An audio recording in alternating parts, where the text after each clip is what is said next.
Iya, selamat pagi. Assalamualaikum warahmatullahi wabarakatuh. Ketemu lagi dengan Pak Pram. Kita masuki untuk mata kuliah agroekologi. Temanya adalah air, tanah, dan tanaman di tatap muka yang ketiga ya, tatap muka yang ketiga. Apa saja yang akan kita bahas? Kita akan buka slide yang pertama. Slide yang pertama. Slide yang pertama, tanaman itu bisa menyerap kation itu ada dari 4 sumber. Yang pertama dari soil colloid melepas kation atau K+, dan juga soil water ya, ini soil water, dan juga clay mineral ini yang melepas secara pelan-pelan di modelnya slowly gitu kan.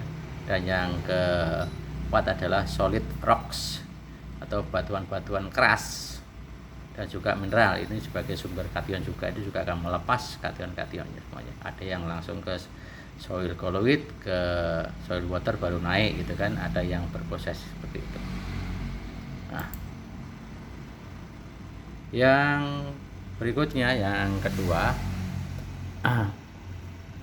ini adalah gambar bagaimana tanah, air, dan juga tanaman dan udara dan sinar matahari itu saling bersinergi satu dengan yang lain. Makanya kita membahas agroekologi, jadi bagaimana budidaya tanaman yang muncul akibat efek-efek dari lingkungan gitu kan. Yang pertama adalah zona perakaran ya. Di zona perakaran itu ada rambut akar atau root hairs, rambut akar itu yang akses masuk dari tanah air ya. Air akan masuk, air tanah akan masuk melalui rambut akar ini, akan masuk ke sini. Ini juga akar primer ya, atau primary roots, dan juga lateral roots. Di sini adalah ujung akar. Nah, ini adalah zona perakaran di sini, atau zona perakaran atau disebut juga roots ya. Di atas adalah roots ya. Ini unsur-unsur akan dibawa naik langsung ke daun ya, langsung ke daun. Ini langsung ke daun gitu, langsung ke daun. Dengan bantuan sinar matahari ya, dengan sinar matahari unsur-unsur ini bereaksi. Ini ada reaksinya apa ya, fotosintesis. CO2 plus H2O akan menjadi karbon dan glukosa. Setelah hasilnya karbon dan glukosa disimpan kemana? Disimpan ke buah. Buah ini glukosa ya, hasil dari padi juga, dari senyawa organik lain yang dalam bentuk buah dan biji. Di sini adalah fruits itu buah, seeds itu adalah biji-biji. Di sini ini biji tomat ini ya. Ini adalah ciri-ciri dari tanaman-tanaman tomat seperti itu. Ini ada bunga, flower, leaves, daun gitu kan, dan di sini adalah ujung-ujung tanamannya. Next, yang slide yang keempat ya. Ini bagaimana agroekologi tempat di sawah di irigasi teknis ya. Nah, ini cukup menarik untuk kita bahas bersama. Kita bahas di zona perakaran dulu ya. Zona perakaran ini ada air dari tanah, itu akan masuk ke rambut-rambut akar. Ternyata tidak hanya air, ternyata juga ada natrium, kalium ya. Semua juga akan masuk ke rambut-rambut akar melalui rambut-rambut akar masuk ke bagian tanaman ya, masuklah ke situ. Oke, nah, itu akan direaksikan di daun ya. Di daun sama prosesnya, fotosintesis CO2 plus H2O sampai dengan nanti menghasilkan karbon dioksida dan glukosa menghasilkan padi ya. Lalu juga stomata, ini adalah bentuk stomata. Stomata itu di daun bagian bawah ya, di bagian bawah, tidak kena sinar matahari langsung, tapi di bawahnya itu ada akses untuk pintu masuknya CO2, O2 dan H2O. Itu aksesnya di daun bagian bawah, itu adalah stomata. Ya, itu ada sekilas bagaimana sih tanaman padi bisa bereaksi, mengambil air, mengambil unsur-unsur, mengambil CO2, mengambil H2O, menjadi proses bantuan matahari akan berproses fotosintesis. Nah, pola budidaya padi sawah di Indonesia memerlukan banyak air. Nah, ini yang harus ditekankan, karena air semakin lama semakin berkurang, semakin sedikit ya.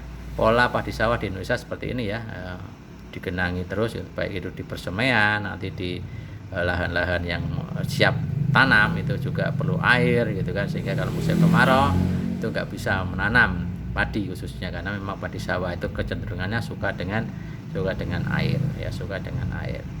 Pak, apakah bisa kita minimalkan kebutuhan air? Ya bisa dengan sistem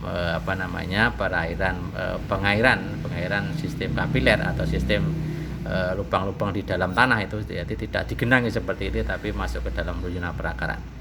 Itu juga akan lebih efisien, tetapi memang perlu instalasi yang lebih banyak atau lebih mahal juga. Nah, bagaimana sih kebutuhan air bagi tanaman? Ya, kebutuhan air bagi tanaman kurvanya akan demikian ya, penggunaan air itu ada yang naik. Jadi fase pertumbuhan itu sebenarnya fase kecambahan yang masih butuh airnya sedikit dan tidak perlu banyak-banyak. Sebenarnya pokoknya bisa fase pertumbuhan vegetatif itu yang mulai naik ya, mulai naik sampai di titik optimal di sini ya, titik optimal sini sampai fase pembungaan dan pengisian biji. Udah pengisian biji sudah mulai kurvanya turun. Ada pemasakan, udah mulai pemasakan sebenarnya tidak perlu banyak air supaya kadar air di dalam biji juga berkurang. Itu juga harus ditekankan di situ. Nah, jadi di sini sudah mulai turun untuk kebutuhan airnya. Nah, bagaimana agrogeologi tanaman? Bagaimana unsur hara dan air dalam tanah bergerak mendekati dan memasuki akar rambut. Nah, disinilah di zona perakaran atau roots tadi. Ini ada unsur-unsur ya, unsur-unsur yang bisa diserap oleh rambut-rambut akar, baik itu natrium, Zn gitu kan, kalium, Fe, boron, dan juga yang lainnya. Di atas tanah itu ada O2, CO2, 2O gitu kan, dan juga ada natrium ya, nitrogen, fosfat, kalium, Mg, Si, dan sulfur. Itu unsur-unsur yang di atas tanah bisa diserap juga oleh tanaman melalui stomata ya, nanti akan didalami di fisiologi tanaman. Ini contoh bagaimana sih siklus karbon pada tanaman dan tanah. Karena siklus itu berputar, kita mulai dari mana aja bisa. Kita mulai dari dead organisme atau organisme yang mati. Nah, dari sini organisme mati, dia berproses didekomposisi oleh bakteri-bakteri pengurai, ya, bakteri pengurai. Nah, ini bakteri pengurai sehingga menjadi tekstur-tekstur yang lebih sederhana gitu ya, bagian-bagian lebih sederhana. Dia akan menguap ke atas tanah, dia menjadi di atmosfer atau di udara bebas ya. Kita akan menjadi bereaksi dengan oksigen, yaitu karbon bereaksi dengan oksigen akhirnya menjadi karbon dioksida atau CO2 ya, CO2 diserap tanaman pada siang hari, serap tanaman untuk membantu proses fotosintesis itu ya, melalui daun, mata daun di sini.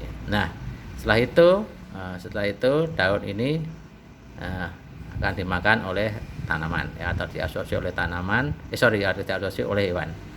Diabsorpsi oleh hewan, dimakan oleh hewan.